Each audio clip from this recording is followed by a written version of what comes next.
Marcus Kroek is a business coach, profit-first professional, and entrepreneur with over 40 years of experience helping business owners take control of their finances and build profitable, stress-free businesses. In this podcast, you'll get real-world strategies and practical insights to grow, increase profits, and create financial stability. Whether you're a tradie, a startup, or an established entrepreneur, Marcus's straightforward approach will help you build a thriving business.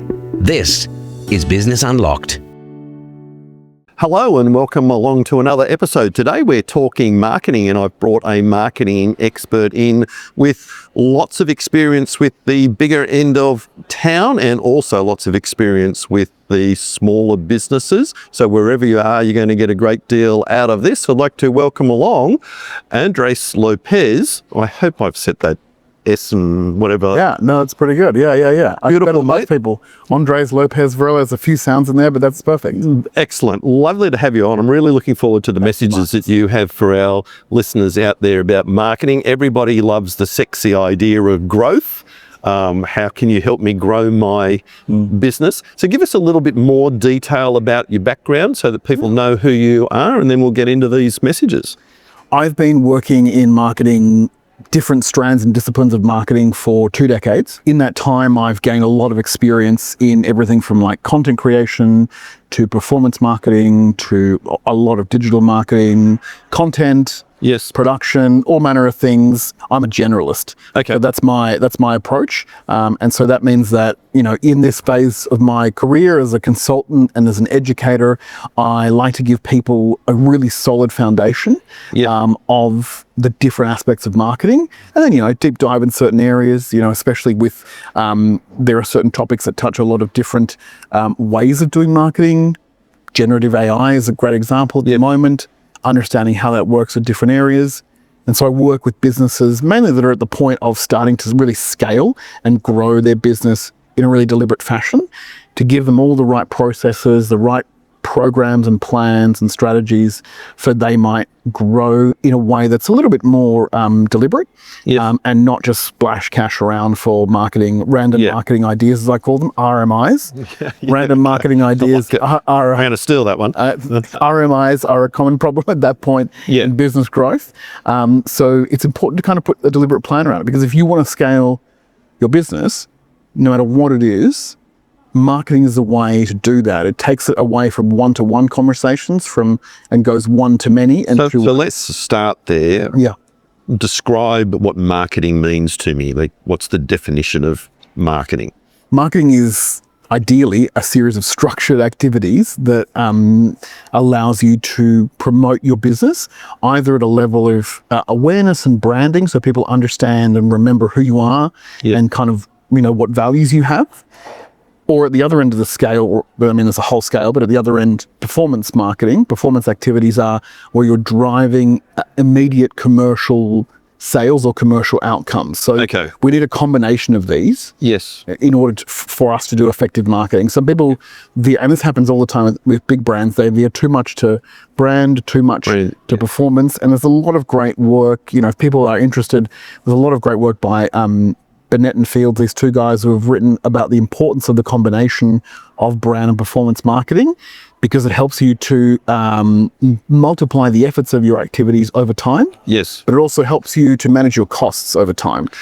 Yeah. And I'd say, to me, brand is the ultimate marketing.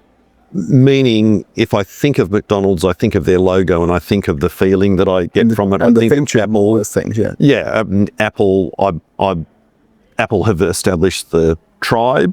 Harley would be another one, where brand actually carries them nowadays more than anything.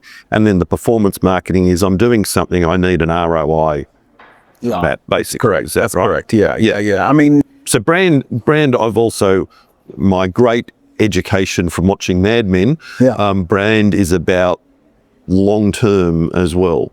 It's about building or banking credit with your customer, whether it's a B2B customer or B2C customer, for the long term, but it's also about creating a kind of front of mindness about your company and about your business. So when people think about if you're an insurance company, about, travel insurance. If you're a car company, when they're buying a new car, if people are going out and they want to buy a new suit, they think of a particular brand first. Yeah, right. Because of the impression the brand has left in their mind or in their heart, if you like. Yes. So that's important. But then again, the performance aspect is important sometimes to move people into action. The challenge that we have, especially at that kind of growth phase of business that I'm talking about, is that in many cases, there is a sense that every single piece of marketing that you do must deliver a return immediately. And so that generally means people prefer performance. Guilty. Yeah, I mean, we all do that, and it's true. I mean, we do. We don't have money to burn, We're not out there just splashing cash, We want to make sure that we get something back for it. That's important. Equally as important is making sure that people think of you first for your competitors. So you got to get that balance between. It's very important. Yeah. And balance doesn't mean 50-50 necessarily. Correct. It's what's the right measure for your business to be doing. It might change like year to year. If you're, let's say you're an established business, you got a few employees, your revenue is stable, and you're like, I'm going to grow now, I'm going to scale up. Yes. At that point, that's a great time to focus more on brand. Because you've got revenue coming in, things are working well. You are going to be spending money on marketing, so it has to come out of your profit, obviously. Yes. So you need to account for that and plan for that. But that's why you need to put a good strategy around it, so you don't waste the money. That is a stage maybe for you to go 70-30 brand to performance.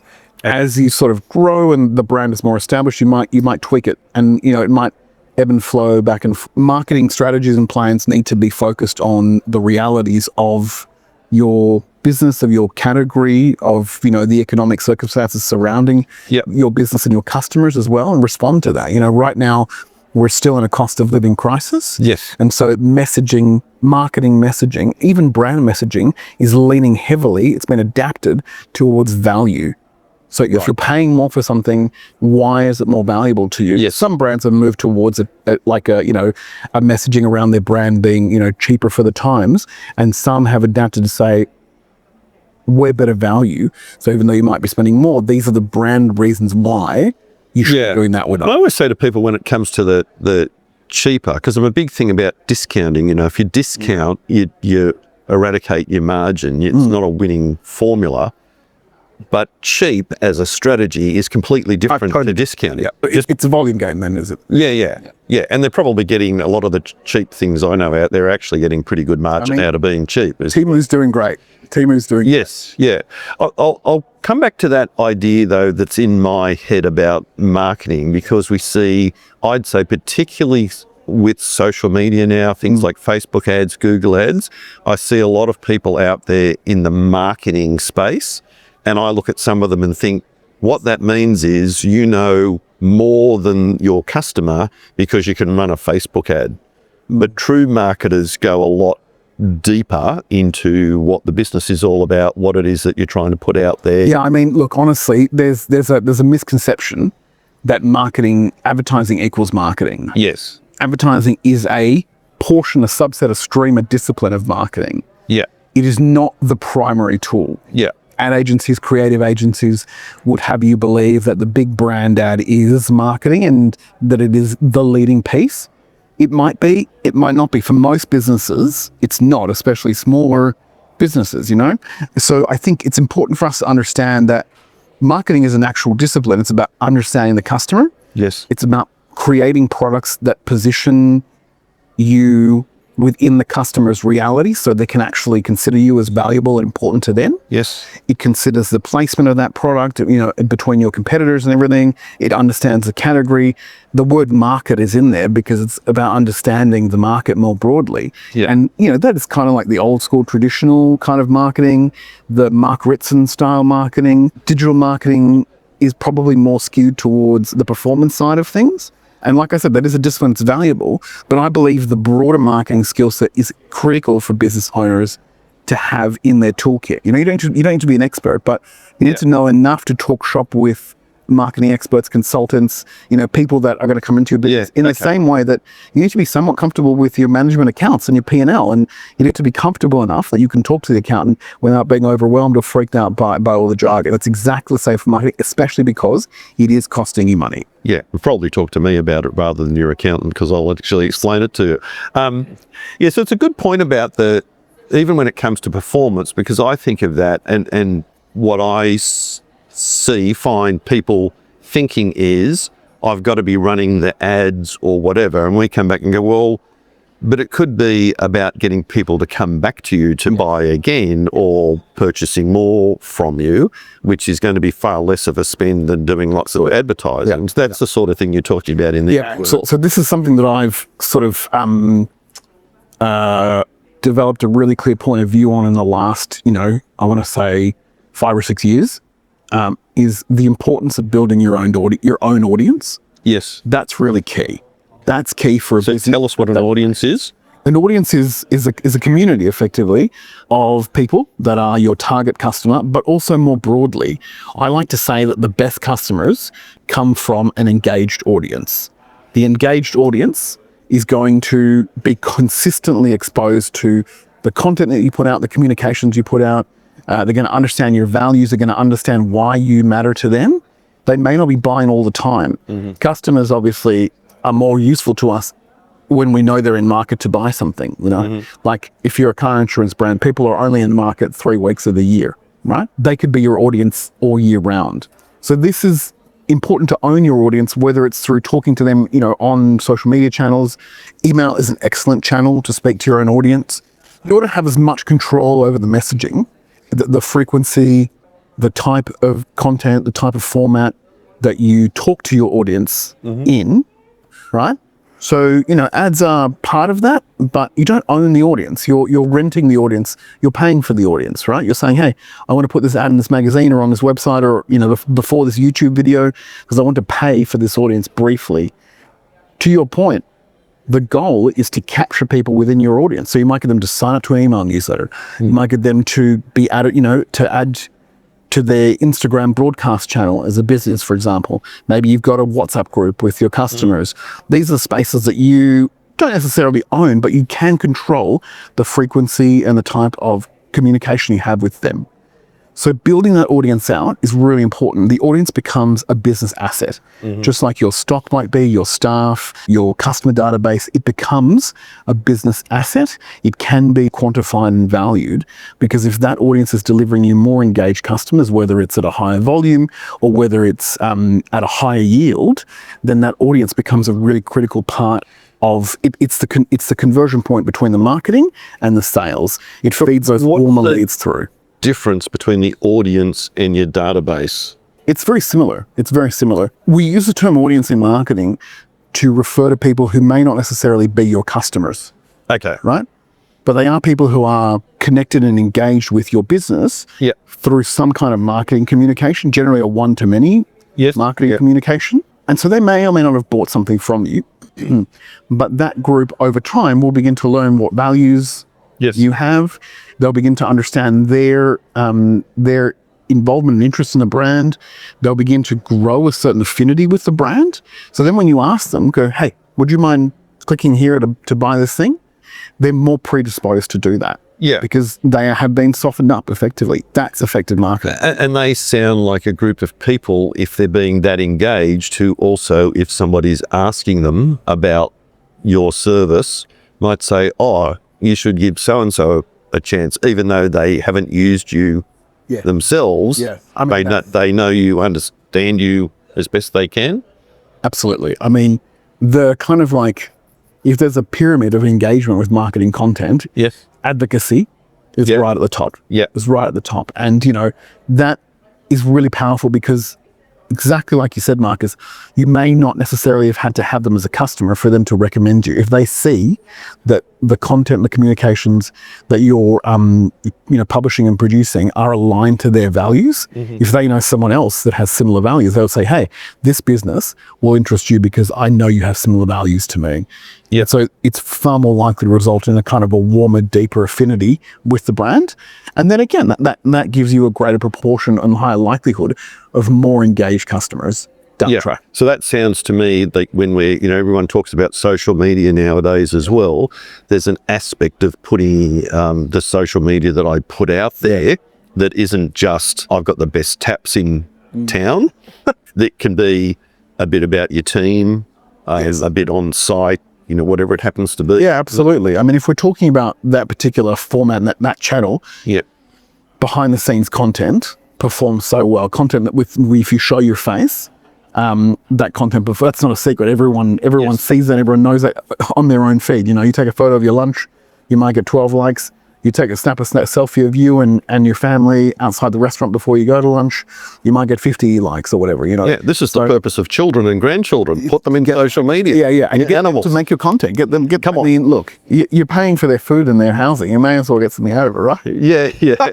But certainly, it's very valuable to have a behind the scenes element, to have a personal element.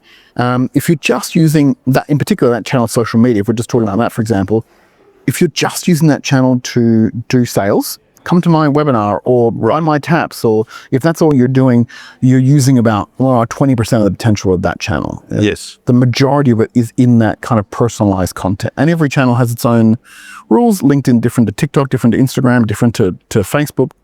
But broadly speaking, those are personal interest channels. And so a really important thing to do nowadays is to get that right. And there's great value in the audience beyond just buy this tap correct.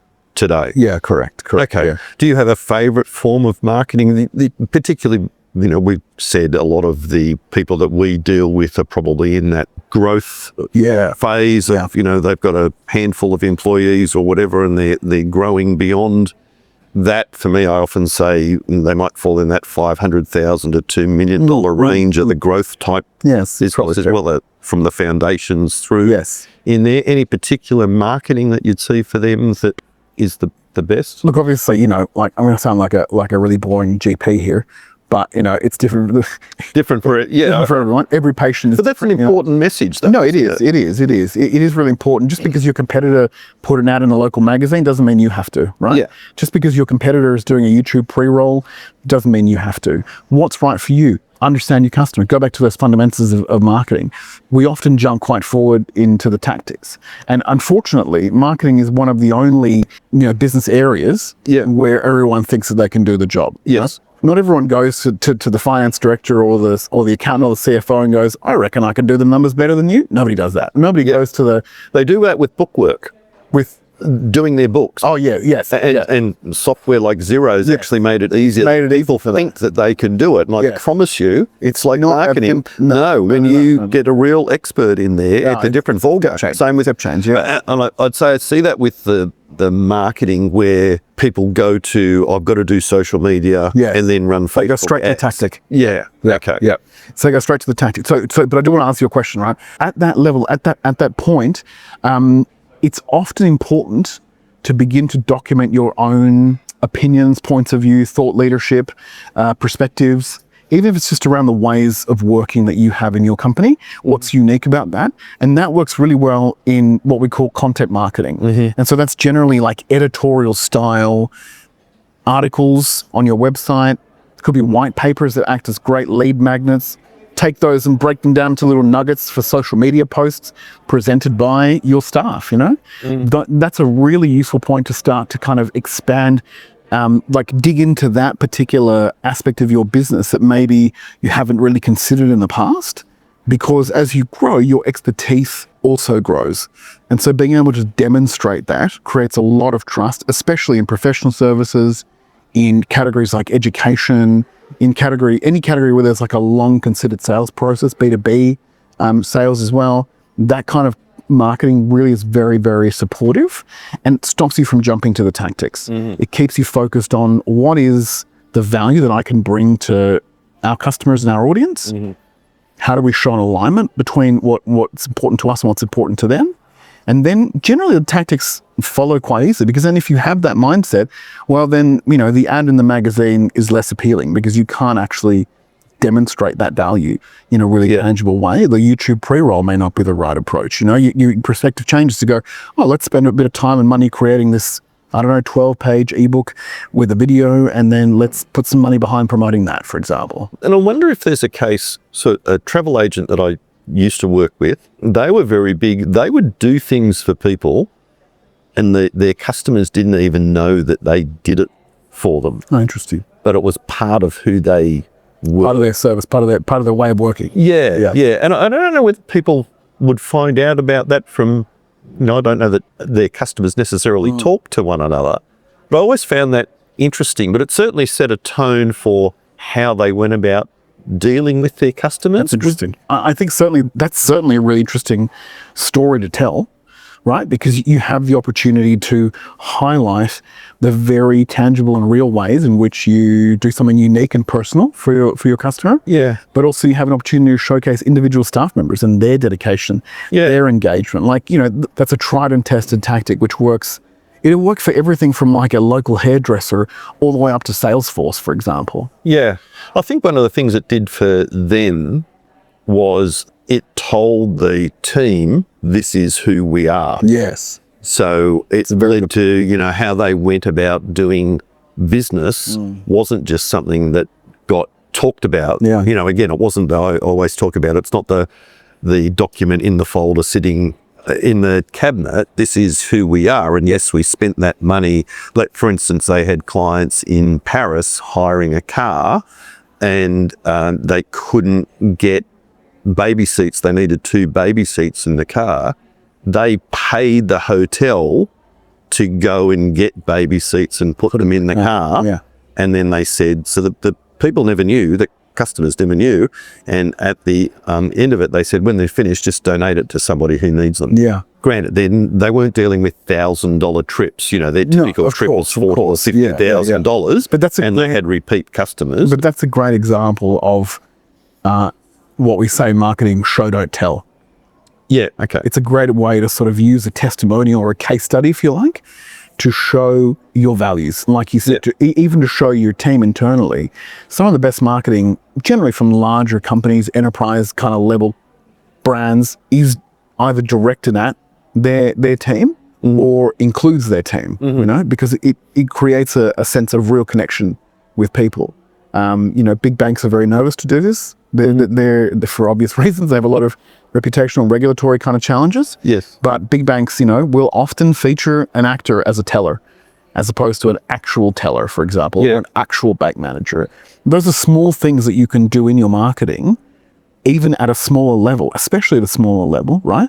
Where the connection with individual people, between an individual person like the travel agent and a customer, is so strong that creates advocacy as well from the customer and the staff member. So valuable. Well, if you get that wrong, you can go and spend all the money in the world on advertising out there to bring the customers.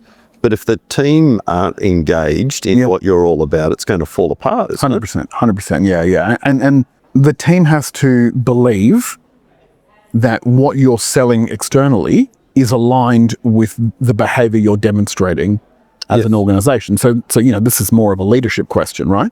About making sure those two things line up. Qantas is a great example recently of where we've seen in recent years where the big brand marketing has not aligned with the values demonstrated by the company, certainly at an upper management level. And that unfortunately radiates an unpleasant stench internally and externally, because not only do people think that it's misaligned, but they also then distrust the other things that are being said by the company. Yes. And so it's really important, to your point, to make sure those two sides of the coin are aligned. So it's also, it strikes me, a reason for dealing with somebody like yourself. If I get the person who says, I can do your Facebook marketing for you, and that's what they're all about, you've got to be careful that they are really marketers and not just somebody who knows how to put a Facebook ad together. Correct. Yeah. Because a lot of the time I see with them, they don't understand the background of that. They know the technicalities of putting an ad together. Yes. If somebody who really understands marketing is going to take everything into account. Holistically. Yeah. And as you said, it's not about jumping to the tactic. It's working out what's the strategy to work out what the tactic is going to be. Yes, absolutely. And I think that, like the best time to start your marketing strategy is now. Yes. The second best time is just before now, something that you should be developing and thinking about before you need it, or when you're aware that it's just around the corner that you're going to want to do that growth. A lot of companies, particularly those that are looking for funding in a sort of, second or third round, for the first time are thinking about marketing. Yeah. And it's classic that they put the offer out. Investors say, what is your growth strategy? Where is your approach to marketing to build this further up? And they go, oh, I immediately regret this because I should have done that beforehand. And they rush to put something together. They spend generally too much, generally on the wrong things to tick a box. Mm-hmm. And that's the greatest danger, because marketing does cost money. It can and it does pay for itself, but it's a cost center. Yes. It's not a revenue center. It's a cost center, It can bring in some money, but you need to be prepared for the fact that that is money that you spend to build your business, in the same way that, you buy the right software for the team to use, or, you put cookies in the tea room or whatever it might be. Hopefully it brings I say everything brings a return on investment in some way. Like if you talk about painting your room, I want to know what that's going to do for you. Yeah. And I'm a firm believer you can say, well, that colour is going to make people feel more relaxed. They're going to be more productive. Fantastic. Yeah. I'm going to take less sick days. Fantastic. At least we know why we're doing it. Yeah. And to your point there, was it Chevrolet, Cadillac, one of those people? There's that old story of somebody new took over and cut out half their advertising. Oh, yeah. And so, because you don't know which half is actually that working. Famous saying, I know half my advertising is failing. I just don't know which half. Yeah. And it's easy to tell now from a digital point of view. And I think that's really important for business owners to know, that it's not about taking a shot in the absolute dark. It's maybe about taking a shot in a poorly lit room, where you have some sense of where you're getting to, but you will need to test, and you will fail, and you have to adapt, and you have to grow and iterate. So having that mindset is important in the planning phase, because then you can say, we have a reasonable idea that we're going to go in this direction. Within this direction, there's, 12, 14 options. We're going to start to whittle them down, and then we're going to progress to really sharpening up the ones that really work for us. But you need a plan to do that. Yeah. Because you need to be able to compare apples with apples. If you do Facebook marketing for 3 months and it's a bit crappy, and then you do a bit of search and it doesn't work so well, and then suddenly you do something on Instagram and it's amazing, you're going to think naturally, oh, Instagram's killing it for us. But you haven't done a proper test. You don't know what you're measuring. You don't know where you're heading. And so that's really critical at that point, to understand that plan. Personally, I like to work with businesses at that point, because they don't generally have too many of those bad habits. And so it's a great time to embed the right systems and processes. Yes. And also teach them how to do some of it themselves. Yes. It should be a practice that you do in-house. Yeah. Once you get bigger and you have a lot of marketing, a lot of advertising to do, it can make sense to outsource on a more permanent basis. But then at least you've had as you said, you've had the education to be able to talk about it. Yes. Understand what they're talking about to you as well. Yes, that's why I believe consulting and educating go together. And that's why I like to do that combination of work myself, advising businesses, workshopping, doing clinics and that kind of thing, as well as working one-on-one, because those two things go together and they make a far more competent business owner. Yeah. And at the same time as that, we're talking about the return on investment, the test and measure. Some parts of that in the branding might not be directly measurable as to what they're doing. Yeah, and that's okay too. But part of that is working out, well, maybe pens aren't the right thing for you, magnets are, or, as a simple idea. Correct, yeah. And I get you what you mean. I always say to people in coaching their business that I get it. There's 17,000 things out there to do that you want to do, but we really just need to come back and focus on the ones that are going to be the best for your business right now. Yes. We'll get to the others. Absolutely. And it doesn't mean you're not doing other things. Just because we're working on, let's say we're working on pens, doesn't mean that you can't be nice to your customers at the same time. We're not saying don't do that. Yeah. We're just saying here's what we're focusing on doing. That's correct. Yeah. Any final message for people about marketing? If you're a business owner, you're at that stage, think about how you can create a plan that not only gives you a good roadmap and runway for the future, but that also helps you embed those skills into your team, because you're going to reduce the cost of marketing over time as you grow proportionally, or at least it's going to stay a little bit more stable. If you're constantly outsourcing, that's not great. But when you're at that stage, just look for ways to do the marketing itself, but also bring some of those skills in-house as well. And I'm going to reinforce there, and please correct me if I'm wrong, the plan might be we're really going to work on our customer service at the moment rather than going and do that outbound advertising type stuff. Is that correct? That's right. And that's why you need to sit down and really consider what the right thing to do for your business is at the moment. Because there might be some foundational things that will enable you to do more effective marketing. Yes. And if you jump again straight into the tactics, you might miss that. Yeah, okay. Yeah. So for people to get in contact with you, I love to chat to anyone on LinkedIn. I generally respond to those random messages on LinkedIn, so you can look me up there, or you can also, there's a little contact form on my website, which is www.lopez, that's Lopez -Varela, VARELA.com. And that's what you get when you have a long surname. Okay. Yeah. And then on LinkedIn, it's just your name. Just my name. Andres Lopez Varela. Okay. With Andres. Andres. Lopez. Or Z if you're from America. ZZ. I'll respond anyway. Yeah. All right. Well, Andres, thank you so much for this. I'm absolutely fascinated to chat with you. I love it. And look forward to having you on again and sharing some more wisdom. Yeah, let's do it. Thanks, Marcus.